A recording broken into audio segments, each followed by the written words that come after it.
Welcome back to Pink Podcasts. Today, my guest is someone I find hugely inspiring. Sham is best known for being a keynote speaker, he's a happiness coach, and he's probably one of the most agile entrepreneurs I know.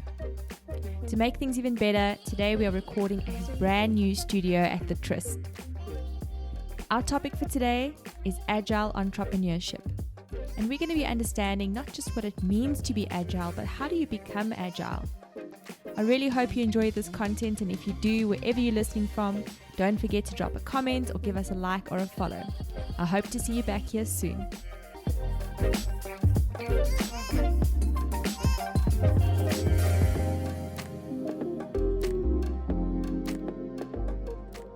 Mark, thank you so much for joining me. I feel like this has been a long time coming.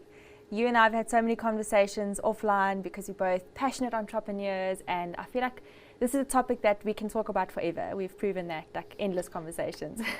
Well, thank you for having me. Cool. I think that's the whole point of this podcast as well, is that I want it to be a space where I have these really interesting conversations with people that I meet every day, and I wanted to bring that online, just to share and kind of, take the conversation further. So the topic that I want to talk to you about today, I think you totally embody this topic, and it's agile entrepreneurship. I know you've had quite a history with entrepreneurship. For many people that know you as Mark Sham from Suits and Sneakers, they may not know that you've been down the road of entrepreneurship many different times. Quite a variety of businesses and industries. Tell us a little bit about your journey. So first of all, from one entrepreneur to the other, well done for taking the leap. Thank you. I resonate with it deeply. I think that's exactly what entrepreneurs do. They look at something and they don't like the status quo. And there is an argument and a case that can be made for entrepreneurs are born and made. I think in my case, it's a bit of both. I think I was definitely born someone who looked at things and I thought to myself, I don't like the way that is. Yeah. So my journey into entrepreneurship, without going at length, is a healthy storm of circumstance and being put under the gun and then having it in me. I was kicked out of school at 17. I knew instantly that that was not going to do well on my CV. I kind of felt like an entrepreneur anyway, and that started the journey. It was a messy patch for early on, but in my 20s, I experienced a level of success when I started a marketing company. But looking back, I realized that I'm not actually a marketer at heart. I just have those skills. And so while I had the agency, I was constantly starting other businesses. I kind of thought I was Richard Branson at the time. And there's a healthy version of that and an unhealthy version. But part of it was I couldn't sit still. I was trying to figure out what I should really be doing. But the other side of it, I was curious, and I was constantly looking at different industries and thinking, but I think we could do it better. So I had this joke running for a while. I had a marketing agency. We had a gym. We had a bar. That was our joke, where we would hurt you in the week, hurt you on the weekends. And other things. We had a water dispenser business. I ran markets. I ran a lot of events. And looking back now, I'm so glad I did all of those things, but I'm really glad I'm done being scattered. Yes. I love honing and focusing on the things that I do now, and that's it. So I have had a solid run with all sorts of other businesses. I'm definitely the better for it. And here we are. Awesome. So last year, and I know we all kind of have post-traumatic stress disorder when we even think about last year, but there were certain terms and things that came up that became like, they were just thrown around. And in fact, some words actually became nauseating, like remote work, work from home, business continuity. We eventually just got sick to death of hearing about it. And one of the terms was agility, that you needed to be agile. And I think a lot of people, I hope that, a lot of people understand what that means, what agility is. It's about being flexible. It's about, act quickly on your feet. But I think the difficulty comes in terms of how do you act with agility. It's one thing saying that you need to be agile, but is it a mindset? Like, where does agility from your perspective fit in, and how do you become an agile entrepreneur? Yeah, it's a really good question. I think you have to go back in that human beings don't like to shift on a dime because we aren't very good at experiencing change quickly. We become comfortable, and we like routine. I think safety and security makes sense to us, and what we're experiencing right now with, say, COVID, is a whole bunch of uncertainty. Yes. When can we travel again? What will business look like in 6 months? The unknown used to represent death or danger, right? Going back like 100,000 years ago. If you didn't know what was around the corner, it was bad for you. Yes. And I think that's evolutionary. It's like part of our biology these days. We don't like the unknown. So I think that while some people are better at it than others, and I think part of it comes down to curiosity. Yes. And that's in my case. I think it's more of a nature thing. I'm comfortable with change and with moving quickly because I'm curious and not getting too attached to whatever it is that you have. But I've kind of just had to learn that in my own life. So I think that human beings aren't very agile naturally unless they're forced to be. We saw how quickly people moved in COVID when they had no choice. You had to. You pushed into a corner, and what do you do? So you have to train yourself. Some people have a need to train themselves. But if you're the average Joe and you wake up and your life is pretty, I don't want to say simple, I'm not being patronizing, but your life is pretty routine, what reason would you have to want to train yourself for change? Yes.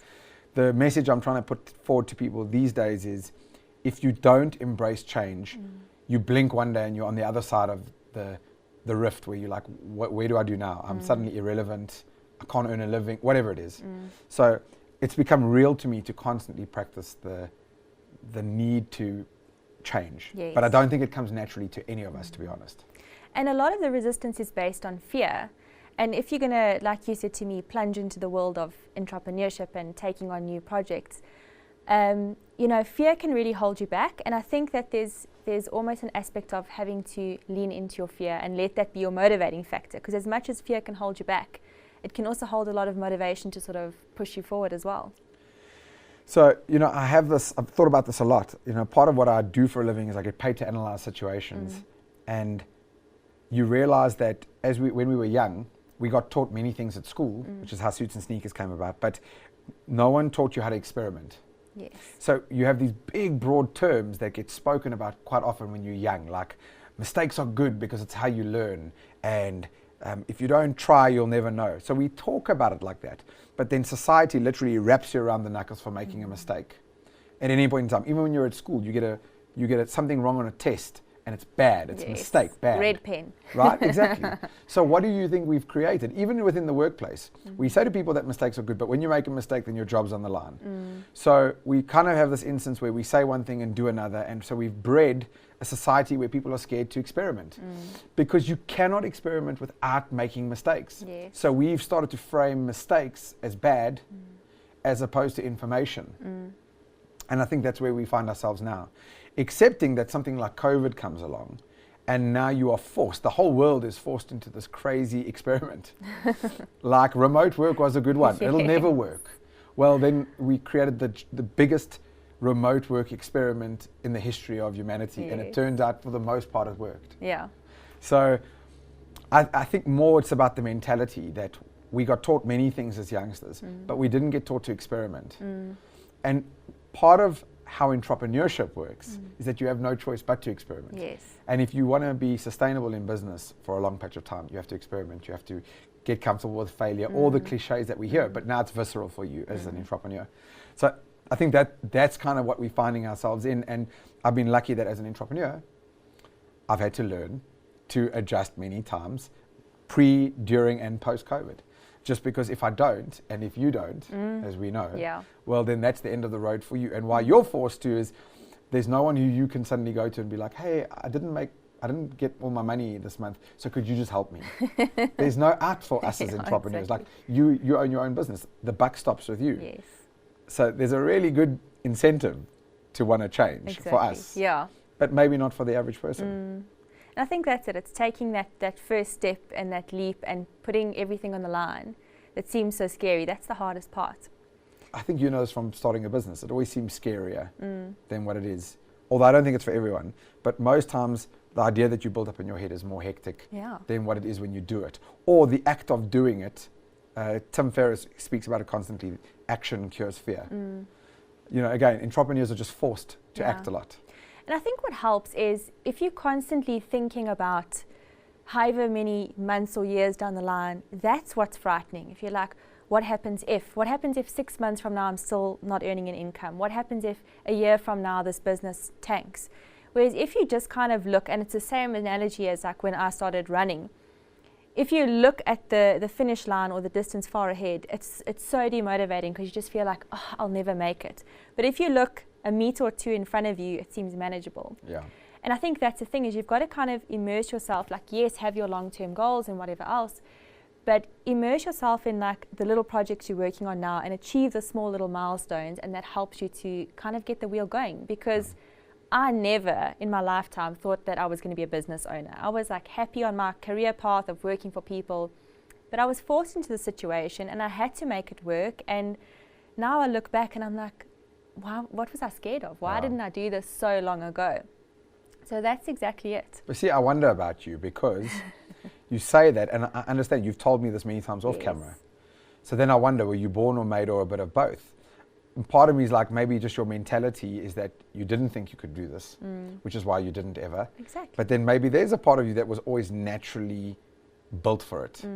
But certainly, even if you weren't, you had to learn so much on the fly, and you learned it by doing. So yeah, I'm kind of on your planet. It's a fascinating, I'm always thinking about nature versus nurture, and I don't think any of us have the answer truly, but you are right about, it's always more scary in our heads than what it is as you do it. And there's a beautiful saying, and I can't remember who said it, if we're ever going to pull cliches for today for sayings, there's that adage around, you always overestimate what you can do in a shorter time frame. So like, you overestimate what you can do in a year, but you underestimate what you can do in 5 or 10. Yes. I think it's similar to that. It's fascinating. So I'm on your planet. Yeah, it is. And kind of what I'm exploring now in my own headspace as well is, I've come to realize, you constantly develop and learn things about yourself as you go on. And who I am today and who I was yesterday is not necessarily who I'll be in the future. And the same as I spoke in a previous episode about being this like introvert in school, and then all of a sudden realized I could speak publicly. I think the same mindset resonates with this, is that you're constantly evolving as a person if you put in the time and put in the practice, like you say. I think this goes beyond business, that you get caught out if you don't do the work, and you can always see the people who do the work.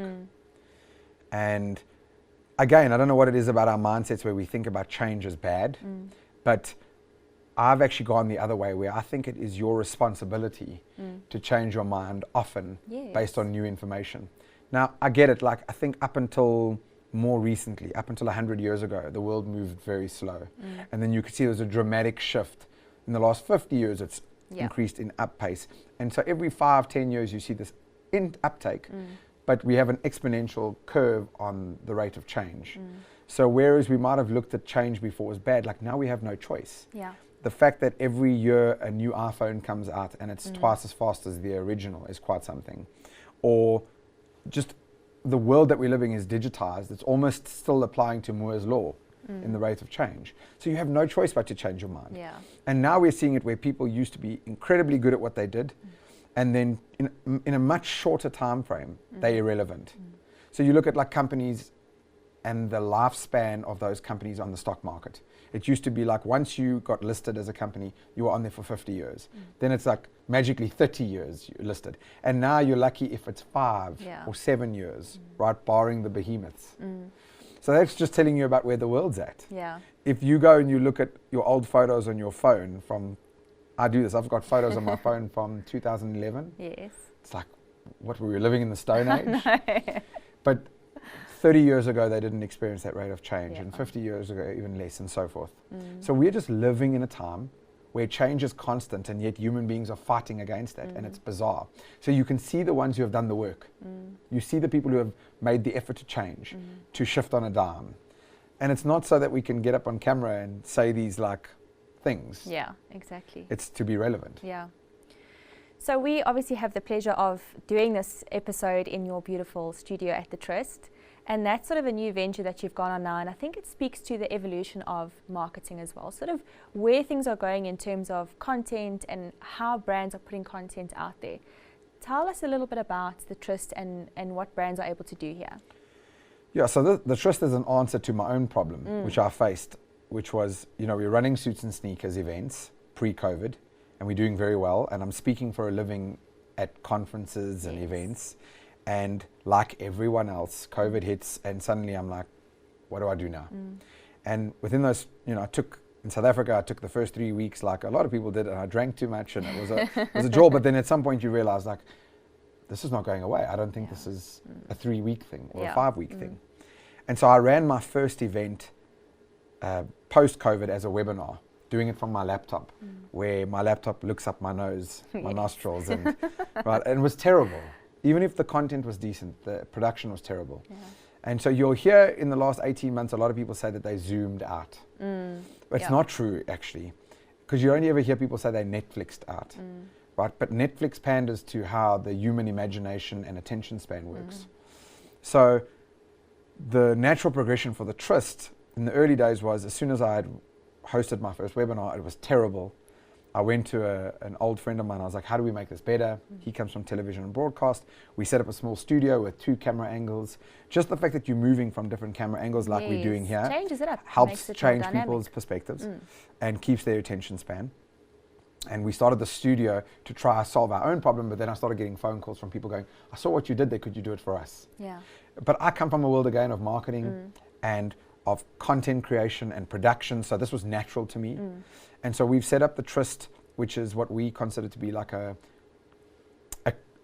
turnkey creative content hub. I guess that's a fancy term for saying we have a studio like this where we can create videos, we can do webinars, whatever it is. We've got this multiple camera angle solution, which is what we're sitting in here. We've got another studio, a bigger studio that we're busy building right now. And then we've got an eventing space that, whether the numbers are up or down, we could have 10 people, no people, 100 people, but we could also record it like we're doing this, and we can beam that out. And then we've got a marketing angle to that. So some people might want to come to us and just say, I just want to use your studio. But a lot of clients are coming to us and saying, we don't know what's going on, or we need help. And then this is just the commodity, the studio. We actually help strategize and put it together. But where I think it's quite cool is we've gone a niche angle so that the Tryst can work with Pink Soda. Yes. We're not in competition to you guys. I don't want to be in competition. I want to work with other agencies. What most agencies lack is the resources to do this, and it's quite expensive for you to set this up. So we'll come and work with you with your clients, but not try to take them over. Because I just want to be able to create this, not do what you're doing. Exactly. And you don't want to know about copywriting and scheduling and everything else. That's it. And if someone wanted me to get involved with a little bit with them, like if you hypothetically had a client and you're like, I'm going to bring Mark in to sit with us. I'm going to come in from your angle. I might give input from a creative content perspective, but I'm not going to, it's your client. Yes, yeah. And I like that. I like that. This just allows me to focus back on the things that I think we do well. And we're just trying to help companies navigate this pre, during, and post-COVID world where whether you can have people in person or not, the world's moving digital. This is a perfect example of it. And what I think is so important in terms of having a space like this is that marketing content needs to adapt as well. And what people are craving at the moment is connection. They want to feel a part of something. And they want to have this sort of authentic message sent to them. So as much as you've got like obviously high quality footage and recording and whatever else, you have the ability to sit down and have a conversation like we are right now. And I think that that's what you do so well as well. I mean, I messaged you, I reached out, I watched one of your videos and I said to you like, wow, I could just tell you were speaking from the heart and it just resonated with me. And that's really what I think a lot of brands need to be doing. I mean, that was fun, maybe from more of a personal perspective, but understanding what is it that people are going through and how do I connect with them? How do I bring that sense of community in?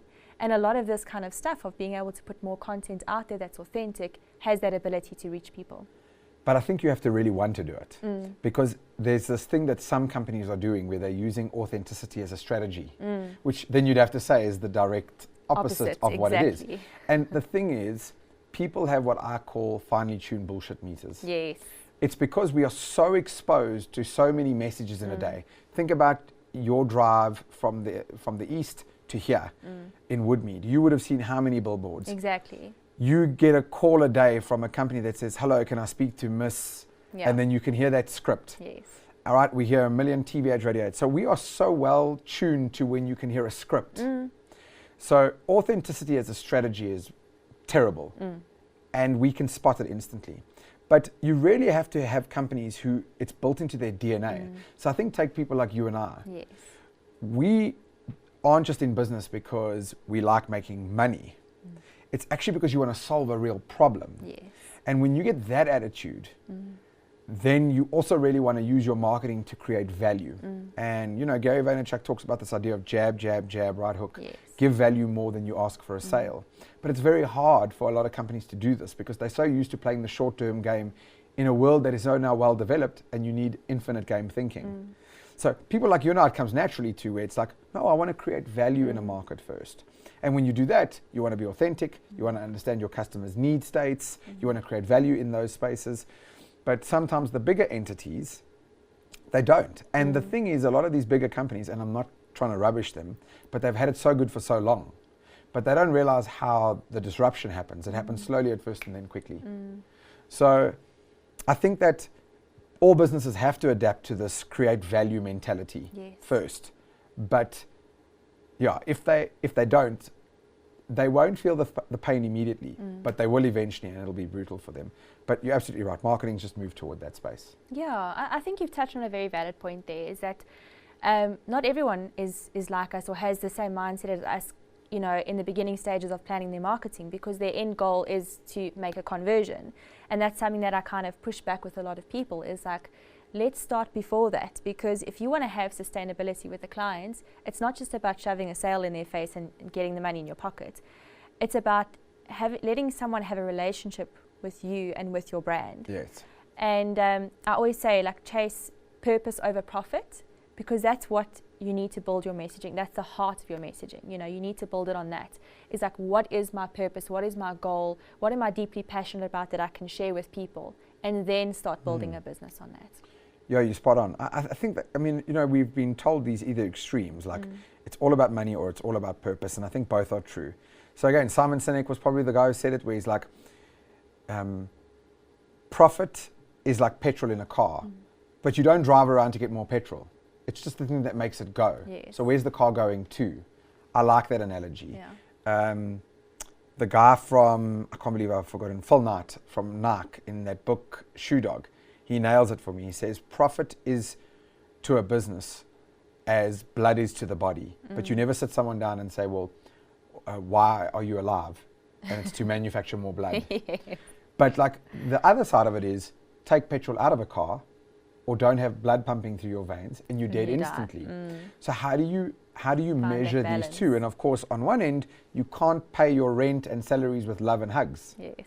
On the other end, you know, if you just chase money, you'll be found out quickly in one form or the other. So this balance is fascinating. And of course, the context is constantly changing. When COVID arrives and now you have no money in your account, you need to do whatever it is you need to do to make more money. Yeah. And it's so very difficult to this. We live in quite a complex world. So that's why the best entrepreneurs, I think, and business owners know how to do both. Yeah. So we've kind of touched on agility in terms of entrepreneurial mindset, a little bit of marketing. But if we look at it from a people perspective, so something that's different between you and I, we're both entrepreneurs, and obviously you've started businesses on your own, but I know you have a business partner who works with you at the moment, Nicola, who you rave about. Yes. And I know that you've said that you and Nicola are quite opposite in certain parts of your personality, and you each bring a different thing forward to make the business successful. So I'm a bit of a control freak, and I think you are too, somewhere in you. How do you find the flexibility in terms of that partnership, in terms of contributing to your business? You should totally start a podcast and ask these really difficult questions. They're great questions. I am a control freak. I think it comes from wanting the best. Yes. Like, not for me even, I want to produce the best version of whatever. And I put a lot of hard work into being able to do that. So it's hard to give over. Why wouldn't you? But also it's about being aware that you're like that. The partnership with Nicola, as an example, was easier because, first of all, she's world-class at what she does. It is true that we have very different skill sets. We try to hack the system early on to understand our differences. I have to give her credit here. She really has tried her best to understand who am I, what motivates my behaviors and why. And in turn, having someone who's so understanding of my weird tics and my, you know, my idiosyncrasies has made me want to understand her deeply. it helps to have someone who's world class at what they do. It also helps that we establish from the beginning that we can just speak straight. Yes. Because when I come at her, I'm much more abrupt and direct than she is. But she's gotten used to that, so she doesn't get weirded out by it. She now understands when I come to her, and I just, like, it's almost like I have no filter in my brain, so I'll just say it as I think it. So she doesn't take that from an offensive perspective. Really, if I were to attribute anything, it's her ability to work with me more than anything that's made it so easy. And in turn, it's made me want to be quite protective over her because she's so understanding and so open. We put a lot of effort into understanding where we are on the Enneagram scale, if people have ever heard of the Enneagram. I'm a 7, she's a 9, she's naturally a peacemaker. I'm naturally a scatterbrain. And going that route where we've spent quite a bit of money to understand each other from that perspective has been super helpful. It's, you know, partnership is such a beautiful thing when you find the right partner, but it's such a dreadful thing when you don't. That's why people are so scared of partnership. You hear, and I don't blame a solo entrepreneur saying, I just want to stick to me. Yes, that's me. Well, because maybe you haven't had the taste of a world-class partner. And again, I don't think there's a right or wrong way to do it. So I don't blame you for staying on your own. This is the first decent partner I've had in a long time. We work very well together because when she's doing something that I don't like, I just get to tell her. But in turn, she's learned to be very forward with me and be like, you know, I didn't like you did that, or you overpowered me there, or whatever it is. But she also understands where it comes from. That's been so helpful. I don't know what that comes down to. I just know that with her, it came so natural. And which is why I rave about her so much. And I tell you this much, there have been moments in the last 3 months where I've woken up and I'm like, thank God I have a world-class partner. Because when that pressure is cascading on you, it is brutal. And I've been on both sides. I think there's pros and cons to both. And it's not to say that I'll never have a business partner. I've definitely got a mind open to it. But it does come down to the right person, because on the other end of the spectrum is, like you say, when the pressure mounts and there's a decision to be made, there's no one to sort of like take that pressure off or to bounce an idea off. But I think it's exactly what you said, is it's a matter of being upfront and honest, understanding each other, knowing how to communicate with each other. That's what makes sense for me. And again, I think that you may not have like a formal business partner, but I think what you've managed to do so well in my interactions with you is that your staff or the people who work with you, whether it be staff or freelancers, they've got this very cool relationship with you. They feel like they can lean on you. They feel like you're there for them, etc. So in a way, those people are, you know, it's not just Nicola and I in this business. We have people, there's a guy named Paseka here in the background who's helping us here. So he's not a partner in the formal sense, right? He's not on the piece of paper. But those people who you find who are world class that you work with, they become partners. Certainly in the cog, in the machine, they are partners.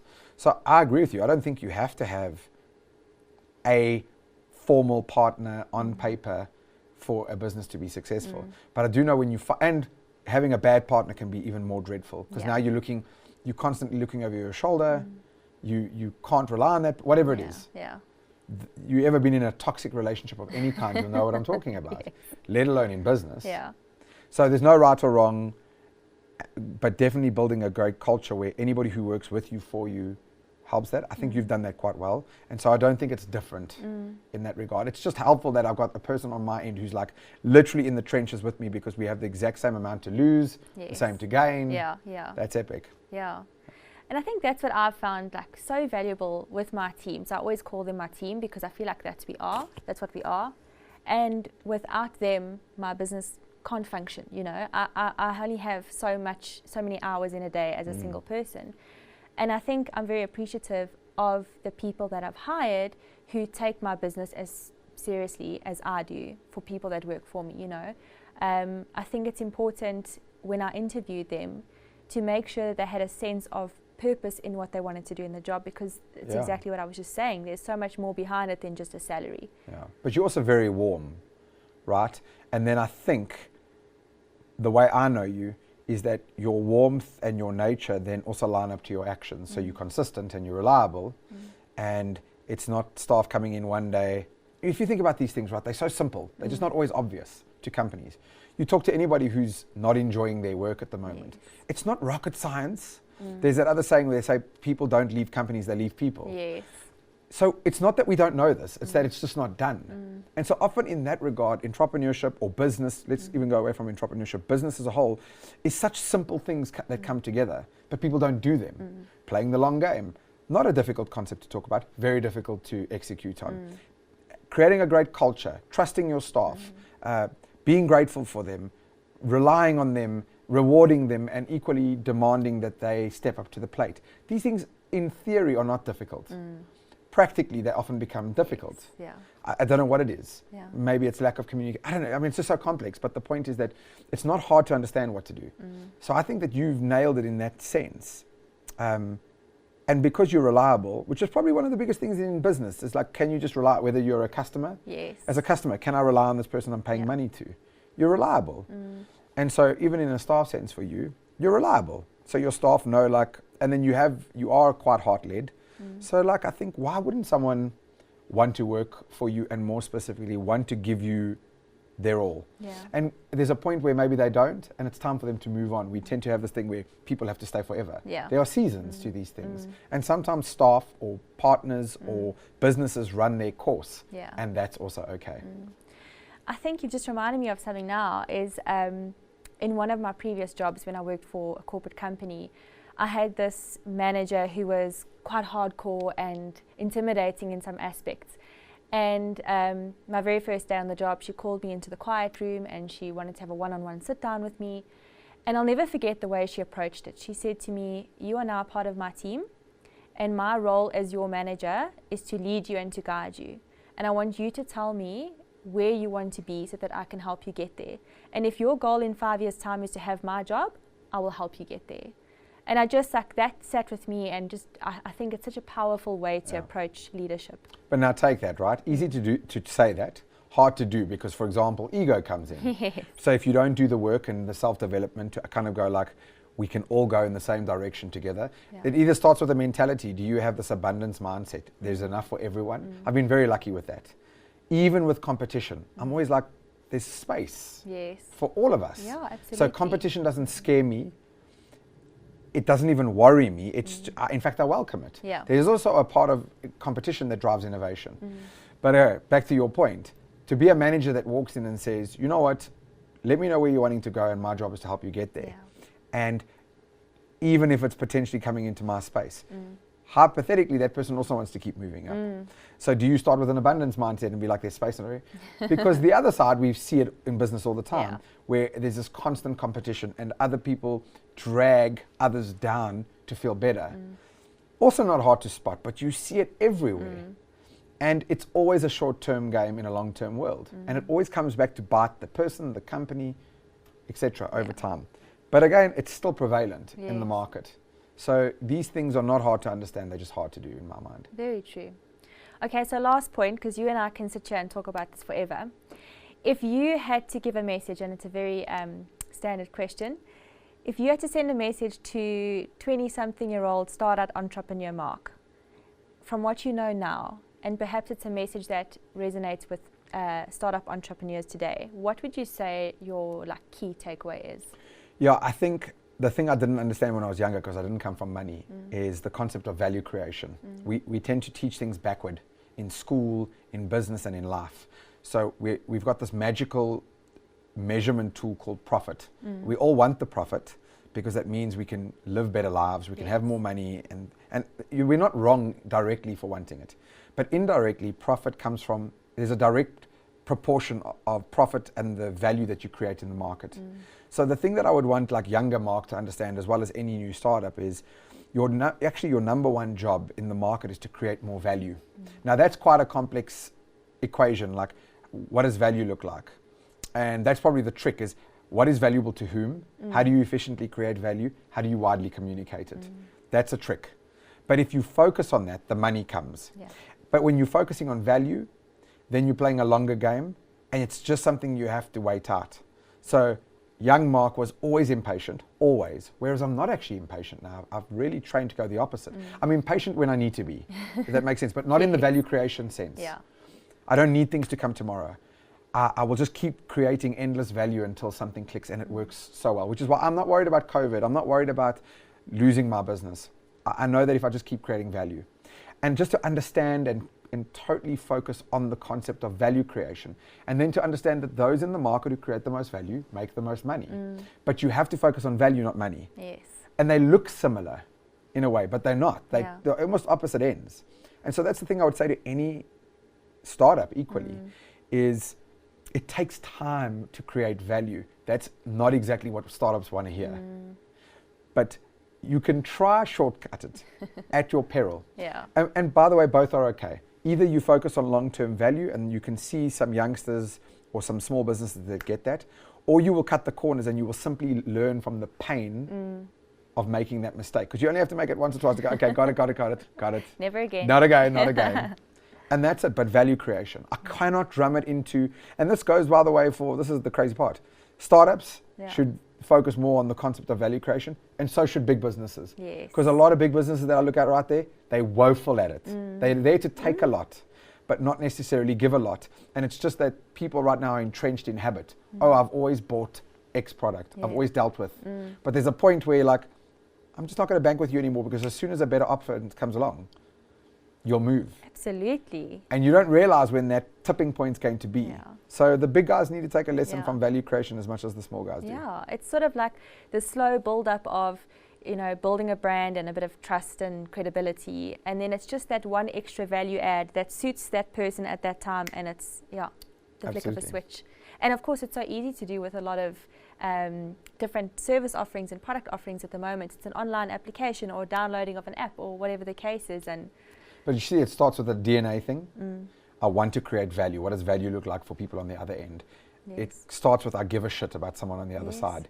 And you can really tell that. So that's why I think of authenticity not being a strategy. Yes. You can tell it in companies. Like, looking at you and your company, you can see this is a person who gives a shit. Yeah. You can see it. So you don't have to put all these strategies together to tell the world that pink soda is X. Yes. In a way, you just have to document your journey, because by doing that, people will literally see that you give a shit, that you want to create value. And I think that that's why you guys, and I'm not saying this just because we're on camera, I think that's why you guys have managed to, you tend to find clients, hold them, and hold them well. That's a direct consequence of value creation. Well, thank you, Mark. You've certainly thrown a few compliments in there. So and they're well deserved. And again, for you to just kind of start this and decide, you know what, this is my point. A podcast like this is you guys. It takes a lot of time and effort to put these together. It's not like you've got a revenue generation model on this. Yeah, no, so you're trying to create value. And it just came so innately to you. It's exactly that. And it's actually part of, I say, I've put myself in the middle of my very own social experiment. I call it the greatest adventure of my life. It's showing up and showing people that sense of vulnerability. And yes, my first episode wasn't great, the audio wasn't great, but it's part of this sort of journey that I'm on, exactly like you say, to add value, because I know that there are people out there who want to be part of these conversations and who want to learn more and self-develop, and that's where I am in my life. Yes. And it's why I'm sharing it. So I don't mean to hijack your podcast, but I have to say one last thing to you, and it's to you. I'm hoping that by more women watching what you're doing, I hope it gives more women permission to follow in your footsteps. Because if you look at the ratio of men to women in entrepreneurship startup world, it's unfortunately it's badly out. So I'm hoping that when people watch you do this is why I wanted to end on this point. I hope that more women look at this and go, she didn't even think that she could do it. Now look at what she's doing. Look at the circumstances and the situation she's finding herself in, because she's taking that leap, putting one foot in front of the other. I think it's so epic. Yeah. Right? So well done to you for everything you're doing. But I really sincerely, if I could leave a parting thought specifically to women, is we need more female entrepreneurs. Definitely. And I hope that they really take stock from you in the courage of your actions. That is the perfect note to end on. It makes my heart happy. So thank you so much, Mark. I really appreciate all your time. And thanks for having me.